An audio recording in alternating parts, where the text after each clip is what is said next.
Bienvenidas y bienvenidos, qué gusto que nos acompañen a esta producción entre Justicia TV y el Colegio de Notarios de la Ciudad de México. Y vamos a hablar de temas muy relevantes que tienen que ver con servicios que ofrecen las notarías. Y para hablar de estos temas nos acompañan el notario Roberto Garzón. Él es el presidente del Colegio de Notarios de la Ciudad de México. Bienvenido, qué gusto que nos acompañes. No, qué gusto, Erika, estar aquí contigo. Muchas gracias. Y nos acompaña también la notaria Mariane Oliver Morán. Ella es consejera del Colegio de Notarios de la Ciudad de México. Bienvenida. Muchas gracias, Erika, por tu invitación. Y me gustaría que pudiéramos platicar como esta especie de servicio público. ¿Cuáles son los servicios que ustedes ofrecen en las notarías? Un poco para que podamos dimensionar la importancia de las notarías, y ya iremos desglosando a lo largo del programa los servicios que prestan y también cuáles son los retos y desafíos que enfrentan. Claro que sí. Bueno, dentro de los servicios son muy amplios. Me gustaría distinguir dos actividades del notario. La primera, que se plasma en las escrituras, que es todo lo relacionado con los actos jurídicos. Claro. El notario hace constar en las escrituras actos jurídicos que pueden ser muy diversos, desde actos jurídicos donde interviene una sola voluntad de una persona, como es un testamento, un poder, hasta actos jurídicos bilaterales, que son los contratos, las compraventas, las donaciones, etc. En esta elaboración de las escrituras para hacer constar los actos jurídicos, el notario realiza una actividad que es su esencia. ¿En qué consiste? Esta actividad del notario consiste en conocer la voluntad de la gente que ante él acude, interpretarla, y una vez que la interpretó, redacta esta escritura, que es el instrumento público donde se consigne ese acto jurídico, ya sea unilateral o bilateral, el contrato que necesitan las partes. Otra vertiente del notario es lo relacionado con constatar los hechos, que eso lo asienta en actas. El notario que tiene fe pública da certeza de que las situaciones sucedieron en el tiempo, modo y lugar que él lo percibe con sus sentidos, y con esto deja constancia, ¿no?, para todos los efectos legales que sean procedentes. Entonces, te das cuenta, es súper amplio lo que se puede hacer ante un notario.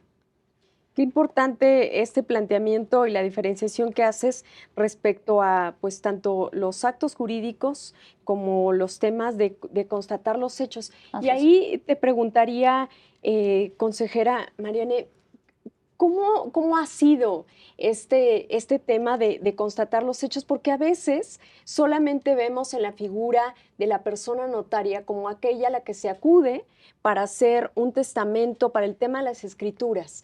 Pero yo creo que acaba de mencionar, Roberto, un servicio muy fundamental. Claro, que a lo mejor no toda la gente o la sociedad sabe que hacemos este tipo de servicios, y que consisten, aunque no parezca, también aparecen a veces en nuestros actos jurídicos, ¿no? Un ejemplo es las famosas notificaciones que tenemos que hacer para llevar a cabo la compraventa de unos derechos de copropiedad, ¿no? Si comparecen conmigo 3 copropietarios y uno de ellos quiere vender a un tercero, se le tiene que notificar, ¿sí?, el derecho que tienen del tanto de preferir a estos copropietarios, claro, para adquirir ese porcentaje que se va a vender a un tercero. Entonces, aquí, por ejemplo, es ese acto jurídico del que hablaba Roberto, el ir a notificar, al dar fe ante mí que yo, Mariana, estoy llevando a dar a conocer esta intención de vender, en qué precio, bajo qué modalidades, para que esa persona, ese copropietario,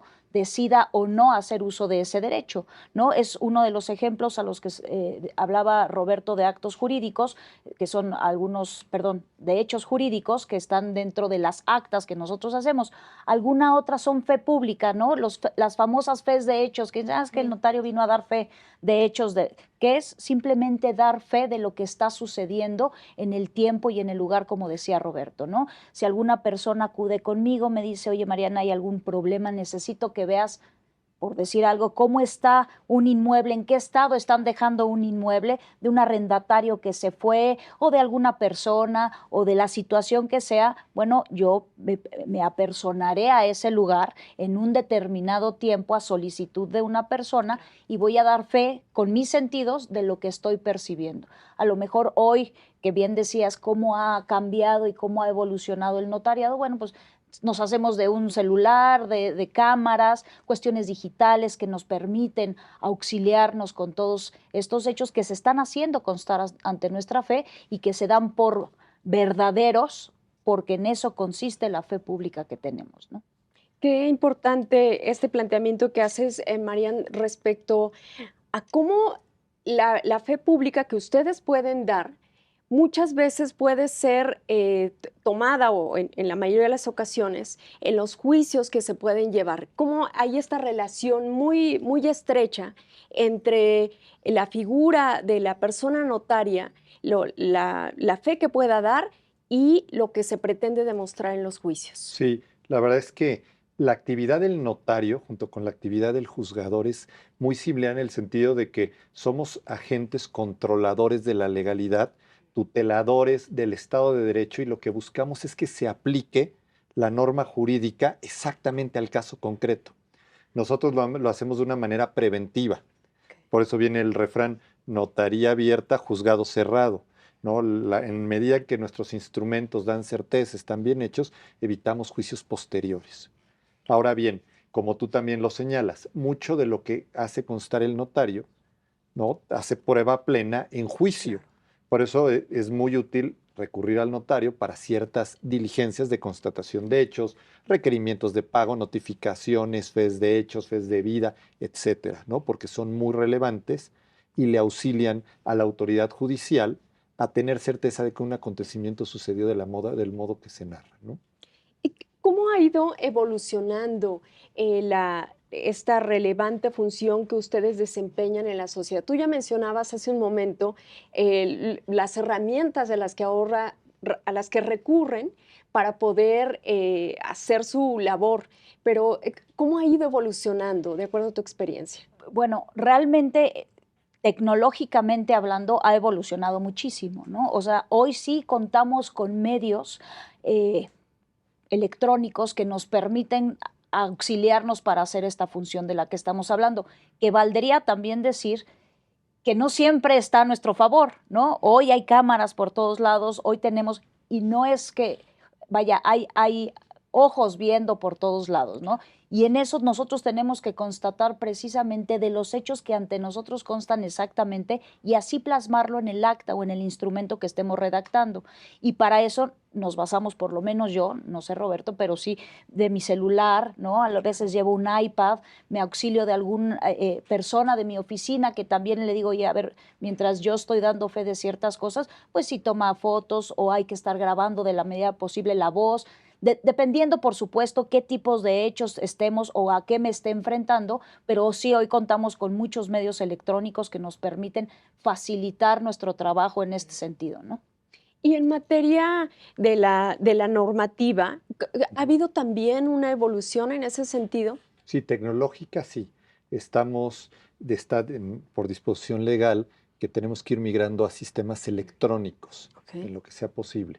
Actualmente lo que ya migramos y que está funcionando y funciona muy bien, es todo lo relativo al cotejo de los documentos. Anteriormente, el notario tú le llevabas para certificar un documento y tenía que guardar un ejemplar y en un apéndice hacían libros extensos, más grandes que los que se ven aquí en el estudio, ¿no? En un archivero. Ahora actualmente eso se guarda, ¿no?, en un sistema digital que se puede reproducir las veces que sea necesaria, y el notario firma el documento con una firma electrónica no específica, con datos biométricos, que tiene su voz, que estudia su rostro, y ya va firmado el documento con esta firma electrónica. Estamos migrando también a todo lo necesario para generar ya un protocolo digital, ¿no?, que se puedan firmar escrituras vía remoto usando estas tecnologías. Obviamente, el gran reto que tiene el avance tecnológico es que no se puede ir desbocado. Tenemos que cuidar ciertos principios rectores de la función notarial. la matricidad, que no se pierda la esencia del Claro. notario, que el notario pueda estar seguro de que la persona que está, ¿no?, a través de una vía remoto es quien dice ser, que efectivamente haya certeza de que plasmó, manifestó su voluntad mediante una firma, etcétera, ¿no? Y todos los retos que plantea Claro. la seguridad, la ciberseguridad, porque Sí. tú te das cuenta que te enteras que hasta hackean a bancos o hasta al Estado mismo, ¿no? En otros países te das cuenta que te llegan noticias, ¿no? Que si, ¿no? Wikileaks o etcétera, de que obtienen información. Entonces, la información que consta en el protocolo de los notarios es información muy sensible, porque tiene que ver con la vida personal de los sujetos, su parte íntima de sus relaciones jurídicas. Entonces, es querer avanzar, pero con cuidado, ¿no? Hay prisa, pero tenemos que cuidar estos temas de seguridad con las Claro. más altas tecnologías. Y además avances que en materia de tecnología se están dando en otros países. Sí. En otros países, en Europa, ya hemos visto que se está aplicando lo que mencionabas, Roberto, el tema de la firma de las escrituras, por ejemplo, de forma de vía remota. Todavía, fíjate que no es echarle flores a la Ciudad de México, pero sí, nuestra ley del notariado ha sido una ley de vanguardia y una ley que es un parámetro a nivel nacional e internacional, también en el tema tecnológico. Ya hay unos lineamientos hay una Unión Internacional del Notariado, y hay unos lineamientos que se firmaron en Ecuador, los lineamientos de Guayaquil, que establecen el sistema, cómo va a ser este protocolo digital. Y está basado en lo que tenemos en nuestra ley. O sea, nuestra ley de la Ciudad de México es ejemplar en el mundo. Y la base de este protocolo digital es que la plataforma o el sistema en el que descansa es un sistema centralizado y controlado por el colegio, al colegio de notarios al cual acceden los usuarios, ¿no? Que es lo que brinda la seguridad, es como sujetarte a esa competencia digital. Es un tema muy, muy interesante, nos llevaría mucho tiempo estarlo platicando, pero esa es la estructura para que no se pierda la esencia del notario, ¿no? Ok. Ya retomaremos en un momento el tema de la colegiación porque es muy Sí, importante y sí. también cómo se da todo este proceso para ser designado notarios. Pero antes me gustaría preguntarte, Mariane, si ha habido un poco de resistencia respecto al uso de las tecnologías en las notarías, principalmente a las personas que llegan a solicitar un servicio o no. Es decir, No, bueno, que yo me haya percatado, que alguien me diga, oiga, licenciada, realmente no, ¿no? Es más, mucha gente hoy por hoy, oiga, licenciada, de manera que hagamos una fe de hechos a través de un Zoom donde usted dé fe de lo que se está diciendo, ¿no? Sí me ha tocado que es mucho más a favor de que en contra, realmente en contra de la tecnología no tenemos. Ahora nosotros como notarios tenemos la obligación de prestar el servicio a cualquier persona. No cualquier persona en México tiene un medio electrónico para acceder a, ¿no? Pero los que sí estamos accesibles somos nosotros. Entonces, qué mejor que vengan con nosotros, ¿no? Si es por teléfono, es decir, que estamos abiertos a estar con las personas que requieran los servicios, sea a través de Zoom, sea a través de teléfono, sea a través, pero por supuesto que también presencial. Y hoy, por lo menos en mi oficina, las citas o las citas que piden conmigo siguen siendo en un porcentaje muy alto de ciudadanía a nivel presencial, ¿no? Sí hay algunas cuestiones, sobre todo por empresas, ¿no?, que piden Zoom por la cuestión del traslado, para que sea mucho más breve, para que no andemos en tráficos, cuestiones así, pero hoy por hoy presencial y medios electrónicos, la realidad es que es muy equilibrado, ¿no? Es muy parejo. ¿Y cuáles son los servicios que principalmente llegan a las notarías? ¿Sí ha habido una evolución? Porque me parece muy interesante esto que plantean, sí, por supuesto, del uso de tema de tecnología, pero sería interesante ver la temática, ¿sí ha cambiado? De los actos jurídicos que se Sí. otorgan, Ujú. yo creo que los podemos catalogar en varios, ¿no? Podemos hablar de los que atienden a la esfera personal del sujeto, Ok, que se otorgan muchísimos testamentos, de que acuerdo. se otorgan los poderes. Tenemos la parte inmobiliaria, que son todas las compraventas, donaciones, fideicomisos, y tenemos también toda esta parte corporativa, que es la vida de las empresas, ¿no? Su nacimiento, sus modificaciones, fusiones, escisiones. Este panorama, este catálogo de actos se ha mantenido durante el tiempo, ¿no? O sea, son ¿no? Los que se otorgan ante notario regularmente, pero hay muchísimos más. Todas las leyes, incluso de derecho público, en muchas de ellas hacen referencias a actos que se hacen ante notario y hay muchas instituciones que el día a día se pueden actualizar en la vida de un notario, ¿no? Cada día en la notaría puede llegar un planteamiento muy novedoso de algún asunto que tratar, ¿no? Por eso la verdad es apasionante y obliga al notario a estar constantemente actualizado Claro. y estarse actualizando para poder dar respuestas a las exigencias de la sociedad, ¿no?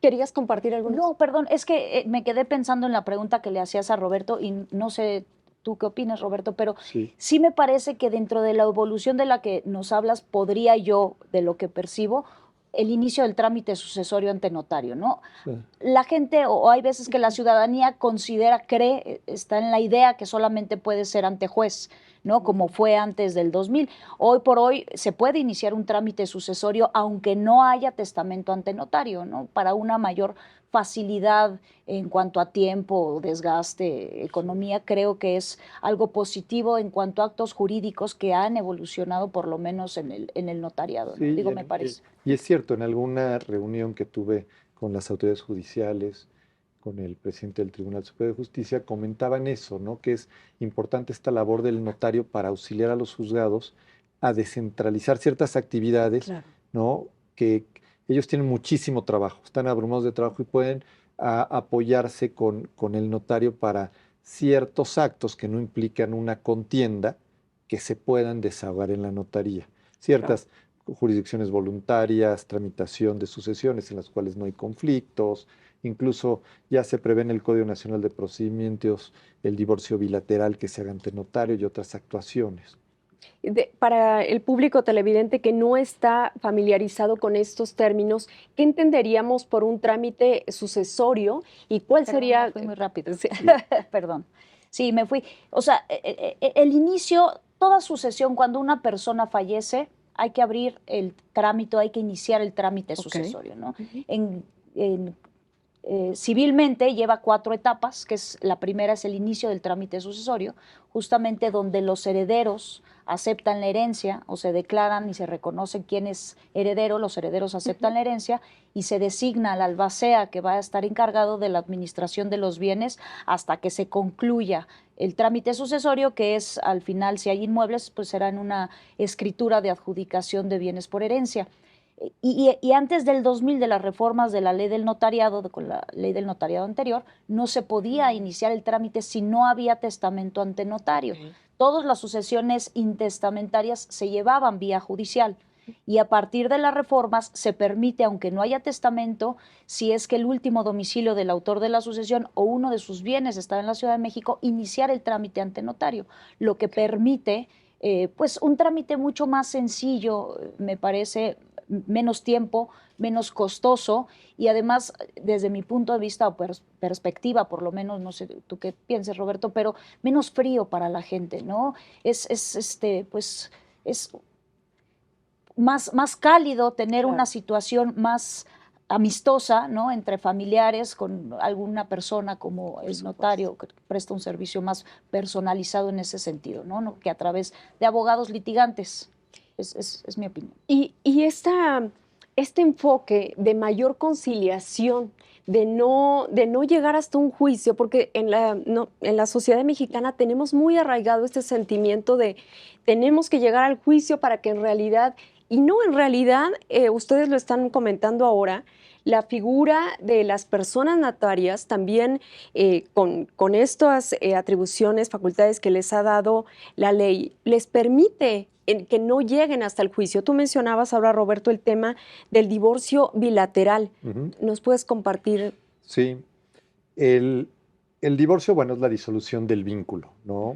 Matrimonial. Y el divorcio, ahora el Código Nacional de Procedimientos lo distingue entre unilateral o bilateral. Entendiéndose unilateral cuando lo pide alguna persona. Ya no es necesario que exista, ya se habla el divorcio sin causa o incausado. Ya no, antes existiera unilateral, pero tenía que haber alguna causal de divorcio. Ya no existen las causales, pero el unilateral es cuando uno de ellos quiere divorciarse y unilateralmente lo solicita y lo tiene que hacer ante la autoridad judicial. El bilateral, cuando ambos están de acuerdo, se podía llevar judicialmente y en la vía administrativa. Ok. Actualmente el Código Nacional de Procedimientos permite también que se haga ante notario, si se cumplen ciertas condiciones, ¿no? Que estaríamos hablando de qué condiciones para Sí, que se... sí que si existía una sociedad conyugal se hubiera liquidado, Ok.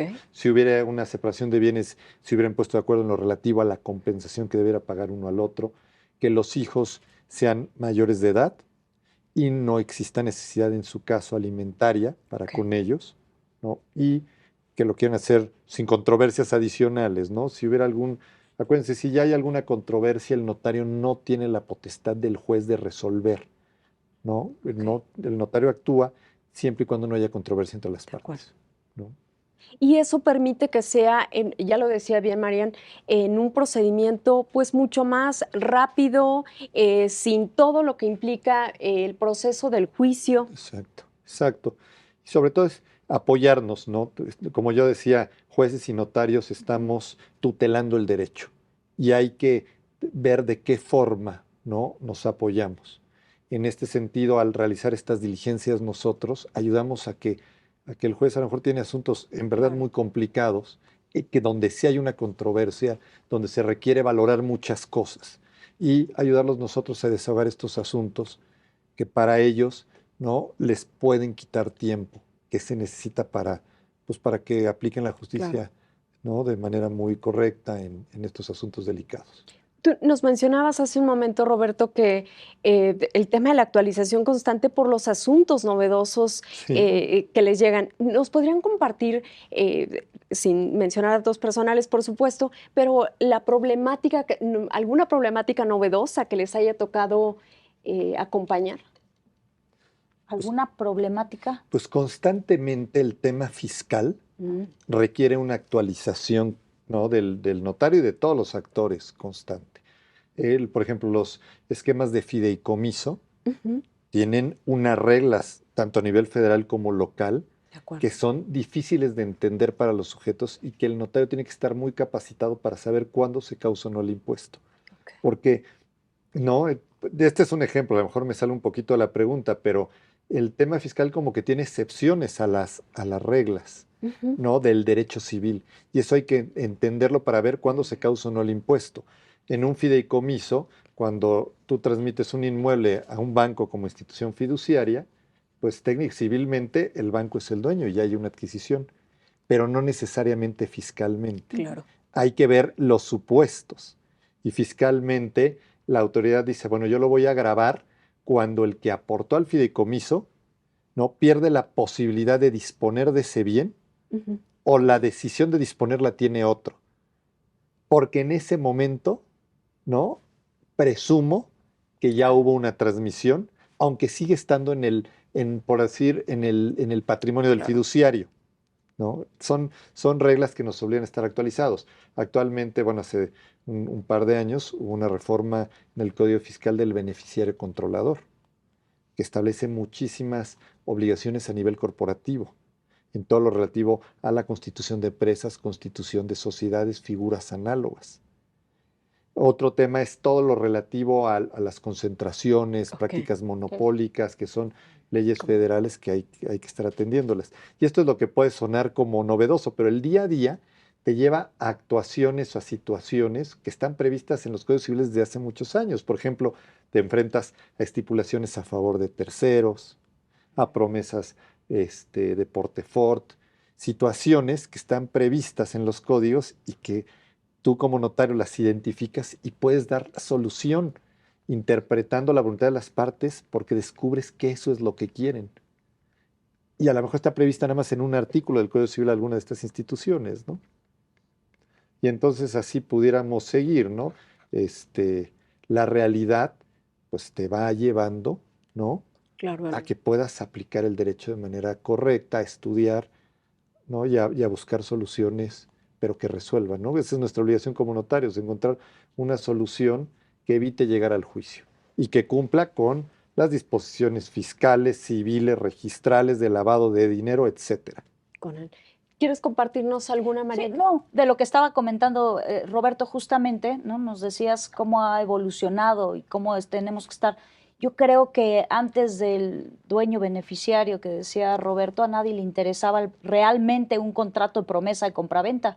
Hoy todo mundo tiene contratos de promesa de compraventa donde no se dan anticipos de pago del precio, sino se da una cantidad de dinero en garantía, Sí. precisamente por todo lo que conlleva y lo que se ha evolucionado en este tema, ¿no? Y lo mismo los fideicomisos, porque tenemos fibras, hoy que dice Roberto, bueno, los impuestos es algo, pero ya la redacción, entrar de fondo, ver que las partes, que sí, que no, eso es lo que nos ha por eso nos tenemos que estar todo el tiempo actualizando en todos los sentidos y más bien recordando también todo lo que hemos estudiado desde que empezamos a esto, ¿no? Por supuesto. Y vamos a hacer una pausa, pero regresando justamente hablaremos de toda esta formación y la actualización constante que tienen y por supuesto de la colegiación. Hacemos una pausa, no le cambie, regresamos.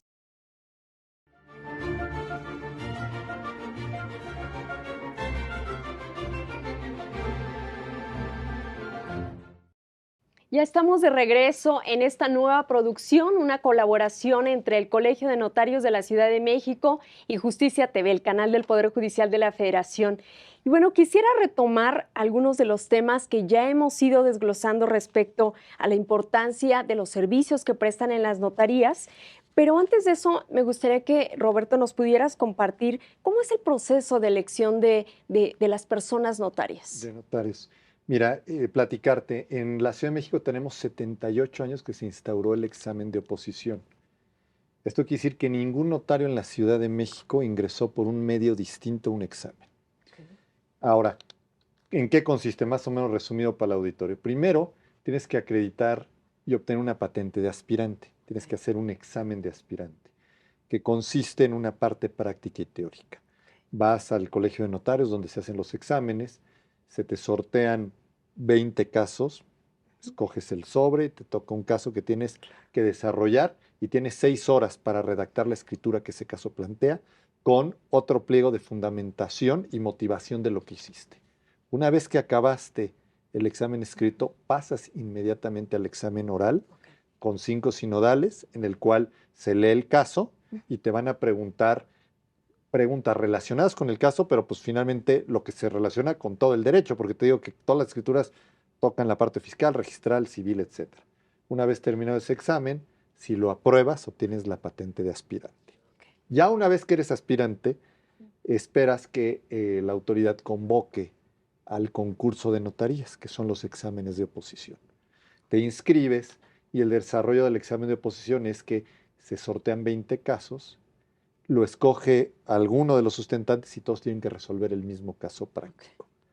Ya resuelto, se sortea el orden en el que se van a ir presentando en exámenes orales de manera sucesiva. Y el que obtiene la calificación más alta de esos aspirantes es el que se vuelve el notario. La calificación aprobatoria es de 70, pero no es de que sea una calificación media, que el 70 es una escala y es como si fuera el 10. Y de ahí para arriba, ¿no? Porque me acuerdo, yo en mi primera oposición saqué 71 y no gané. Y cuando me dijo mi papá, oye, ¿cómo te fue? No, le dije, no, pues no gané. ¿Cuánto sacaste? 71. Me dijo, ah, pues con razón no ganaste. ¿Cómo sacaste 71? ¿No? Entonces, ese es más o menos el sistema, ¿no? Okay. Sí, Qué interesante, y porque además da cuenta de pues los exámenes rigurosos que tienen que pasar para tener una notaría, y por lo que ya nos compartieron, la responsabilidad que implica. Ustedes dan fe pública de muchos actos. Sí, de este sistema de exámenes tuve la oportunidad, bueno, de participar en algunos congresos de la Unión Internacional del Notariado, y la verdad es que el sistema de exámenes en la Ciudad de México también es ejemplar, no solo en México, sino en todo el mundo. ¿No? Es un examen muy riguroso, es muy estricto, pero es un proceso que está planteado de esa forma por ser imparcial y por atender a una finalidad de orden público, que es que el mejor capacitado llegue a ser notario para atender a la gente. Y sí te permite la imparcialidad. No, perdón que ya te estoy interrumpiendo, pero yo te puedo decir que en mi familia no había abogados. Sí, justo. Entonces, tan imparcial es que yo pude llegar a ser notario. ¿Sí me explico? Y que de verdad que qué bueno que nos compartes esto, Roberto, porque pareciera que es por familias y entonces Exacto. qué importante que también puedas hacer. Y eso me da paso a preguntarte, Marian, el tema de la mujer en el notariado, porque es un hecho que históricamente las mujeres hemos estado relegadas de muchos espacios y por supuesto uno de ellos el tema del notariado. Bueno, a ver, justo como dijo Roberto, todos tenemos derecho, ¿no? Cualquier abogado licenciado en Derecho de 25 años, con un año de experiencia, que les diría, bueno, es ilógico con un año de experiencia porque es muy complicado llegar a ser notario, pero bueno, se puede presentar, ¿no? Decía Roberto, no tenía familiares, yo tampoco tengo nadie cercano que fuera notario, ni mi mamá o mi papá que dijeran, ahí te va la notaría, de ninguna manera, ¿no? Y además soy mujer. Entonces, eso te dice que exactamente es una cuestión completamente imparcial, ¿no? Entonces, dentro del notariado yo sí te puedo decir que hay una equidad completa, ¿no? Que igualito estudian los hombres que estudiamos las mujeres, que la misma dedicación tenemos que tener los hombres que las mujeres. La cuestión es, yo en mi caso en particular, divorciada con 3 hijos, el tiempo para encontrar y competir contra un hombre que a lo mejor tiene mucho más tiempo, porque a lo mejor no se dedica a su casa, o sí se dedica, pero tiene a la esposa, o no tienen hijos, o la esposa le ayuda Claro. con los hijos, a alguna persona que es como en mi situación, que digo, bueno, me organizo con la casa, me organizo con los niños, me organizo para estudiar y para trabajar, Wow. ¿no? Entonces, realmente es esa cuestión, pero lo mismo que dice Roberto, al final es tan imparcial que el que quiere y se dedica y es disciplinado y se Claro. pone a estudiar, puede llegar a ser notario de la Ciudad de México, ¿no? O sea, eso es una realidad. Gana el mejor. Y eso me da paso a preguntarles el tema de la colegiación, porque entiendo que va muy pegado con el tema de la actualización Sí. constante, pero ¿en qué consiste la colegiación? Sí, bueno, todos estamos agrupados en este Colegio de Notarios de la Ciudad de México, que es, bueno, estamos discutiendo con el Ilustre Nacional quién es más antiguo, ¿no? Pero vamos a decir que somos el segundo más antiguo de América, el Colegio de Notarios de la Ciudad de México. Y es un espacio que te cumple muchísimas funciones, porque nuestro colegio está regulado por la ley del notariado y tiene mucha función de coordinar a los notarios en todas las actividades que tienen que ver con el orden público, ¿no? En todo el tema electoral, atención de grupos vulnerables, prestación correcta del servicio, ¿no? Buscar la supervisión del servicio y también defender los intereses del notariado, ¿no? Atendiendo al Claro. interés superior del notariado frente a cualquier otra instancia, ¿no? Entonces, es un espacio también donde el colegio participa en muchas actividades con relación en relación con otras autoridades, por ejemplo, con el registro público, con el que tenemos mucha vinculación, existe una comisión para esos fines. En el tema de exámenes, el tema de exámenes es delicadísimo. Te digo, llevamos 78 años conociéndolo, las instalaciones del Colegio de Notarios están hechas básicamente para los exámenes, existe una comisión que se atiende a esto, a cuidarlo, organizarlo, para que siga siendo pues, lo que es un ejemplo en el mundo, ¿no? De la imparcialidad, de que se procure que gane el mejor y de que los sustentantes tengan todas las condiciones. Por ejemplo, el colegio tiene un área para los exámenes con computadoras, porque en mi época era con máquina de escribir, tenías que llevar tu máquina, pero actualmente contamos con computadoras específicas que no tienen memoria, tenemos planta de luces para que si se va la luz no pase, a nosotros llevamos máquina eléctrica, si va la luz tenías que sacar la mecánica, ¿no? Para que no haya temas de luz, con baños cercanos de donde se desarrollan estos exámenes para que pues, tampoco el sustentante tenga la tentación de salirse. Entonces, tenemos un auditorio muy grande porque los exámenes para el notario, para acceder a ser notario, son públicos y que pueda ir la persona que quiera verlos. Entonces, es un auditorio con capacidad para 300 personas que puedan ir a ver los exámenes. Entonces, es otra faceta, ¿no? La organización del tema de exámenes, que no es menor. Y así, con cada autoridad existe una comisión para entender las necesidades de esas autoridades, poderlas apoyar, ¿no? Tenemos una comisión electoral, ahorita que viene toda la etapa electoral para estar coordinados. Tenemos otra comisión, tenemos de definir un convenio también con la Secretaría de Salud para temas de voluntad anticipada y así, ¿no? Es muy amplio la actividad del colegio. Gracias a Dios, Todos los notarios están muy comprometidos, contamos con un gran consejo, Mariana es consejera, tenemos un consejo de notarios extraordinarios, presidente, secretario de las comisiones muy comprometidos. Si no, no sería posible, ¿no? Lograr todas las obligaciones que tenemos en la ley, ¿no? Claro. Y ya nos describías tú todas las cosas que están coordinando en el colegio y una de ellas, no sé si pase por el colegio, pero entiendo que es, le han hecho hacen una campaña constante que tiene que ver con las jornadas notariales. Así es. Digo, las jornadas notariales como campaña iniciaron hace muchos años.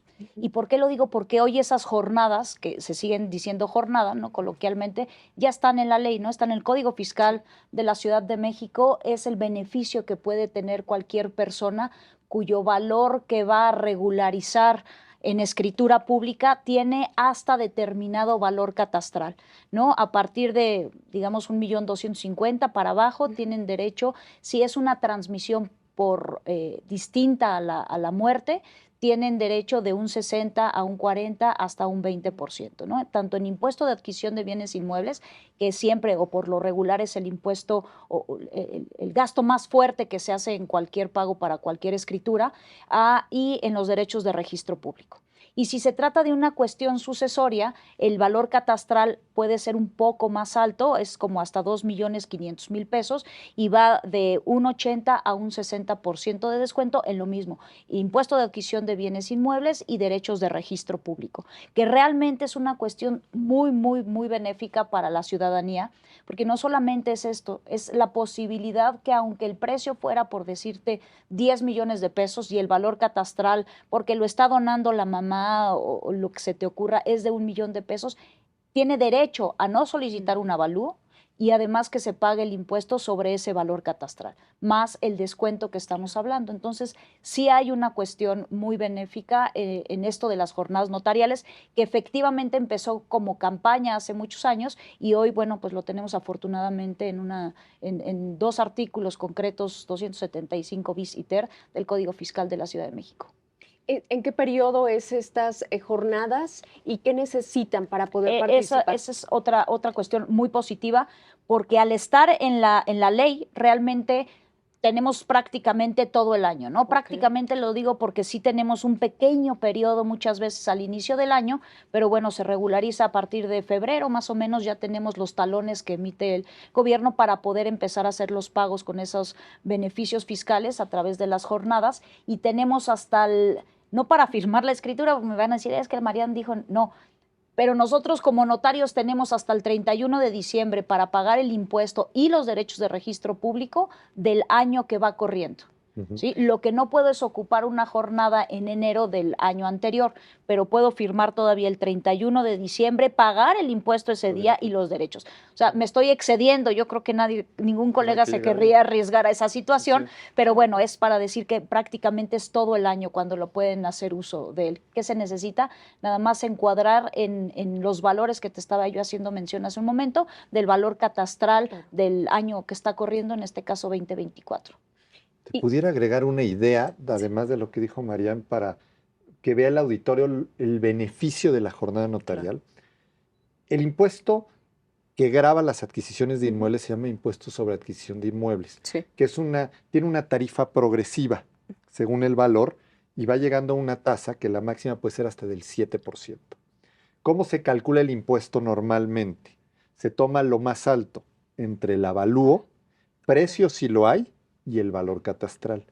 Siempre el valor catastral es el más bajo. O sea, yo creo que 99% de los casos es mucho más bajo, por lo menos que el avalúo, ¿no? Entonces, en la jornada notarial se permite que el impuesto lo calcules con el valor catastral, aun cuando el precio y el avalúo sean más altos. Claro. ¿Esto qué provoca?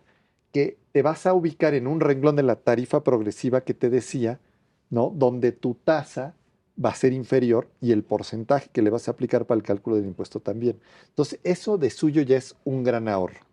Además, sobre ese impuesto que sale, tiene ciertas reducciones, que como decía Marian, van del 20 al 60% en un programa y en el otro, que es el de sucesiones, de 40-80%. Entonces, es súper beneficiosa esa opción porque te quitan las bases más altas y te vas con la base más baja. Entonces, eso para que lo tengan en cuenta. No solo, es más, lo del descuento es como para traer, el gran beneficio es ese, tomar el valor catastral. Y qué importante esta precisión que hace Roberto, porque me da pie para que nuestro público televidente pueda ver los beneficios que hay en estos servicios que prestan las notarías. Y uno que es muy importante tiene que ver con los testamentos. Así es. Hace un momento tú nos lo comentabas, Marian, respecto a veces se piensa que hay que tener muchos bienes como para pensar en un testamento. Ahorita Roberto nos hacía ya el señalamiento de sí, hay este beneficio, pero en realidad el beneficio es este. Si nos puedes compartir, por favor. Por supuesto. Además de que el colegio siempre tenemos beneficios o reducciones para adultos mayores y otros testamentos que benefician a la sociedad con costos pues muy reducidos. Siempre espera la gente a septiembre, ¿no? ¿Por qué lo estoy diciendo de adultos mayores y demás? Porque realmente, aunque no fuera en septiembre, me parece que es un instrumento cuyo costo no es una cosa exagerada contra el beneficio que puede dar, ¿no?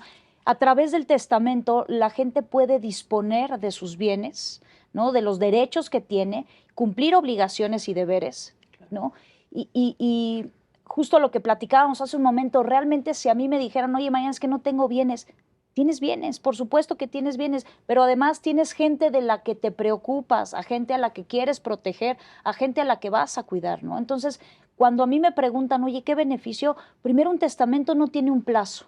Hoy puedo otorgar mi testamento, yo, María, prácticamente con los ojos cerrados, sabiendo que no lo voy a cambiar, seguramente hasta que me muera. ¿Por qué? Pues porque no hay un plazo y mis beneficiarios o mis herederos van a ser los mismos hoy y en 10, 15, 20 o 50 años, ¿no? Por eso les digo, no hay un plazo. Es un instrumento completamente revocable, ¿no? Tengo un amigo que decía, oye, es importante hacer un testamento antes de casarte, durante tu matrimonio y después de que pase lo que tenga que pasar, ¿no? Porque cambian tus circunstancias y cambian tus intereses y cambian pues, a quién quieres y cómo quieres proteger, ¿no? Pero no solamente dispones de tus bienes, ¿no? Y cumples deberes. Nosotros, por lo menos yo como mamá, mis hijos son menores de edad. Entonces, ¿qué decir? Oye, pues en mi testamento puedo determinar, a falta del papá, quién se quedaría con la guarda y custodia de los bienes de mis hijos y de mis his, ¿no? ¿Quién va a administrar? ¿Quién les va a dar alimentos? ¿Quién los va a educar? Que es a través del tutor. Entonces, sí es pues un instrumento importantísimo si tenemos o no tenemos bienes. No tengo por qué tener bienes para decir ahora sí voy a otorgar mi testamento, porque a lo mejor además, no sé, pero ya soy heredero de mi abuelito que falleció hace 15, 20, 50 años. Hay que recordar que en la ciudad, bueno, en la República, en México, el patrimonio se transmite desde el momento de la muerte del autor de la sucesión. ¿Quién es el heredero? No sabemos, pero ya hay una transmisión, ¿no? No hay patrimonio sin titular. Entonces, a lo mejor somos titulares y digo, no me dejará mentir Roberto, pero muchos de los casos que llegan a la oficina, no, es que mi abuelita se murió intestada, pero yo era la única y toda la vida me dijo que yo iba a ser la dueña.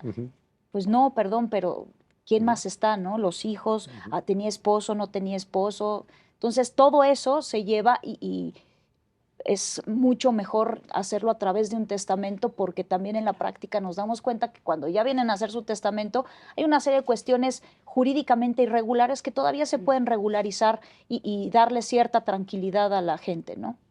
Qué importante lo que nos acabas de compartir, Marian, porque sí, al final el testamento debería de ser como el acta de nacimiento, que deberíamos de sentir esa responsabilidad de hacerlo. Y eso me lleva a preguntarte, Roberto, a veces existe la duda si el del testamento, en esta transmisión de los bienes, solamente se puede heredar a los familiares directos o no es así.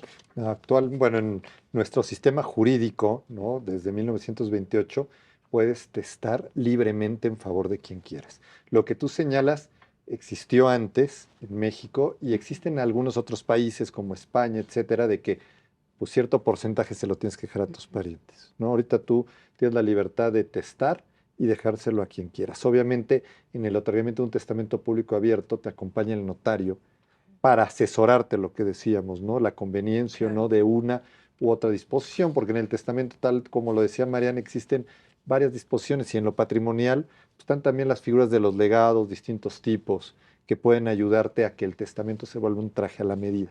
Claro. Y que además, no sé si coincidas conmigo, Marían, que la persona pueda sentir la tranquilidad de que lo está haciendo de forma libre, informada y contando, como ya lo decía Roberto, con esa asesoría por parte de ustedes. Así es. Es sorprendente de verdad para mí cuando yo atiendo a alguna persona que va a otorgar su testamento o estoy hablando con él o con ella para ver qué es lo que quiere, qué es lo que tiene, cuál es su idea, si está casado o no está casado, ¿no? Porque muchos ya se separaron pero seguían casados. Te das cuenta que efectivamente el testamento es un traje a la medida que te permite darle una asesoría no solamente para lo que viene, sino lo que está, porque te das cuenta que efectivamente no tiene una serie de derechos o de patrimonio o de su propia situación jurídica regular, ¿no? Desafortunadamente, considera muchas veces la gente que porque ya no vive con el marido hace 10 años, pues ya se divorció. Digo, no, permíteme, ¿no? Estaban casados y en sociedad conyugal, ¿no? Entonces, es importante y de eso justamente al estar asesorando simplemente para otorgar un testamento, nos permite acercarnos y platicar con ellos y abrir los ojos de ciertas cuestiones que a lo mejor se sentían tranquilos y no es que los dejemos intranquilos, más bien no estés preocupado, ocúpate de solucionar esta situación para pues, toda la gente que quieres, ¿no? Lo que decía Marían de las situaciones que cambian. Sí, a mí me tocó un caso de una persona cercana, a mí no como notario cercano, que se divorcia hace 20 años y al final de su vida, 5 años antes, tiene una nueva pareja, se casa, le descubren una enfermedad pues, terrible, terminal, y su esposa, pareja, que lo acompaña hasta el fallecimiento, todo el desgaste, el sufrimiento, se entera después de que él falleció, pues de que nunca había cambiado testamento y que en su testamento la heredera era la esposa de hace 20 años, ¿no? Y pasa lo que decía Mariana, a lo mejor él pensó que pues al haberse separado, y lo que tú señalabas hace rato de al cambiar el parentesco, pues cambió la disposición testamentaria y no es así. Entonces por eso es bien importante estarlo revisando, ¿no? Acercarte al notario. Muchas veces no es necesario modificarlo ni nada, no es que quiera traer clientes a la oficina, sino simplemente acérquense para tener una asesoría adecuada. Y en esta asesoría, que yo creo que el público televidente a veces tiene esta confusión, ¿a qué nos referimos entre el testamento y voluntad anticipada? ¿Hay una diferencia? Sí, es completamente distinto. El testamento va a surtir efectos una vez que la persona falleció. Okay. El documento de voluntad anticipada es un instrumento otorgado ante el notario o ante algún servidor de la Secretaría de Salud en el hospital donde se encuentre la persona, que va a surtir efectos cuando la persona entre en los supuestos de la ley, ¿no? Que le estén prolongando la vida de manera artificial y que tenga alguna enfermedad que no sea reversible, ¿no? Es decir, una persona que está en una situación que ya no puede salir médicamente de esa enfermedad, claro, y que pues solamente le están propiciando medios para extenderle la vida, ¿no? Entonces, la principal diferencia es, uno, dispones de tus bienes, derechos, ¿no? Cumples deberes y obligaciones y surte efectos después de tu muerte. Este va a ser antes de tu muerte porque precisamente te va a decir, ya no me sigas conectando, no me prolongues la vida de manera innecesaria y dame los medios paliativos necesarios para que yo no sufra, pero ya no me estés conectando, ¿no? Y eso es lo que hace el documento de voluntad anticipada. Y para este documento de voluntad anticipada que camina mucho a este tema tan controvertido que tiene que ver con la eutanasia, ¿cuál es la diferencia? ¿Cómo lo solicitan? ¿Cuál sería ahí el procedimiento? Sí. Bueno, para hacerlo ante notario, acudir, siempre la recomendación de este documento de voluntad anticipada, así como del testamento, hacerlo cuando estamos perfectamente conscientes y no estamos en la situación. Por ejemplo, yo tuve una cita con las personas de la Secretaría de Salud que ven los temas, con los doctores que ven los temas de cuidados paliativos. Sí. Y lo que ellos señalan es, y me señalaban a mí, que el cuidado paliativo te ayuda a no tener el sufrimiento para que puedas tomar una decisión correcta. Porque si tú vas a tomar una decisión cuando estás teniendo dolores y sufrimiento, esa decisión va a estar necesariamente ¿no? influenciada o va a ser incorrecta, porque tu voluntad está de cierta manera condicionada por esa circunstancia que estás viviendo. Entonces, el documento de voluntad anticipada, la recomendación es hacerlo ya, ¿no? ¿Qué es la diferencia con la eutanasia? La voluntad anticipada, como decía Marian, lo que buscas evitar es lo que llaman la obstinación médica, que es que se te prolongue el sufrimiento, prolongándote la vida cuando ya no hay cura. De todas formas, te vas a morir de esa enfermedad y a lo mejor en lugar de morirte en 6 meses te vas a morir en un año, pero en ese año con sufrimiento y desgaste para la familia y gastos económicos. Entonces, ahí manifiesta la persona en el documento de voluntad anticipada que lo que quiere son tratamientos paliativos de sedación controlada que no aceleran el fallecimiento, no es eutanasia, ¿no? Ahora, el tema de la eutanasia es precisamente lo que dices, el bien morir. Y ahorita hay pues, distintas iniciativas, y hay partes en el mundo, sobre todo en Holanda, donde existe esto de pues, la muerte digna y que la persona pueda decidir cuándo morir. Eso es distinto. Pero incluso lo que decían los cuidados paliativos, en Holanda no permiten que una persona decida, tome esta decisión de muerte digna o eutanasia si está con sufrimiento. Porque si nosotros estamos, ¿no? Que te da una infección estomacal o que te da alguna calentura y te dicen, oye, ¿qué es lo que quieres? Pues que se me acabe el dolor. Claro. Entonces, cualquier persona que está en estos dolores extremos, lo que va a decir es, quiero morir. Entonces, la única manera de tomar esta decisión a nivel internacional es cuando ya se te aplicó un cuidado paliativo, que estés plenamente consciente.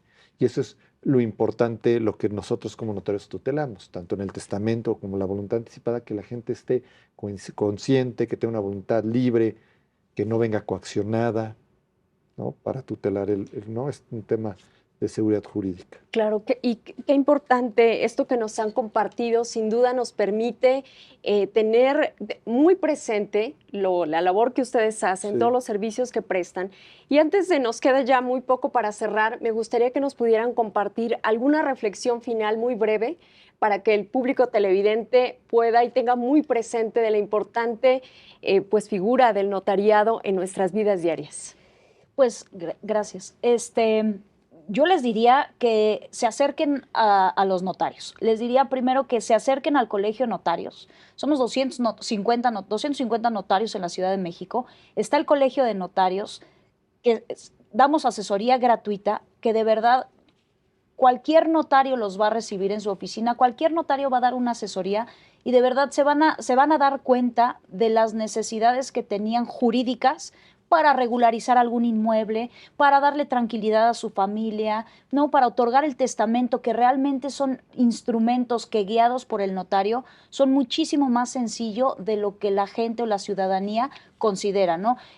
Me han dicho, es que es complicadísimo. No, de verdad no es complicadísimo. Basta que te expliquen las figuras jurídicas, un heredero, un legatario, ¿no? El representante de una voluntad anticipada. Y realmente el documento como tal, una vez explicado, es una cuestión muy sencilla que va a dar mucha tranquilidad, no solamente a la persona que está otorgando el testamento, la voluntad anticipada, regularizando su casa, su departamento, sino a toda su familia, ¿no? Desafortunadamente todavía comparecen muchas personas con nosotros cuyos inmuebles, por ejemplo, no están regularizados o no otorgaron testamento, entonces se va complicando su situación patrimonial jurídica muchísimo, ¿no? Por supuesto.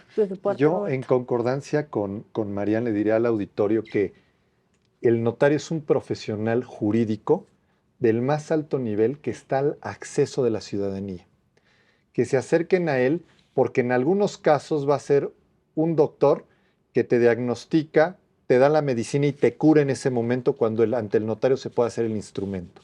Entonces vas, te asesora, interpretas el instrumento, te lo entrega, problema resuelto. Hay otras ocasiones que los temas no se pueden ventilar ante un notario, o sea, pero te puede dar la receta, como si hubiera sido con un doctor y te va a decir exactamente tu situación y el camino y qué abogado es el especialista que debes de contratar para ese asunto. Entonces, esa es nuestra misión. Estamos comprometidos con la sociedad a hacer unas guías en todo este tema de la legalidad.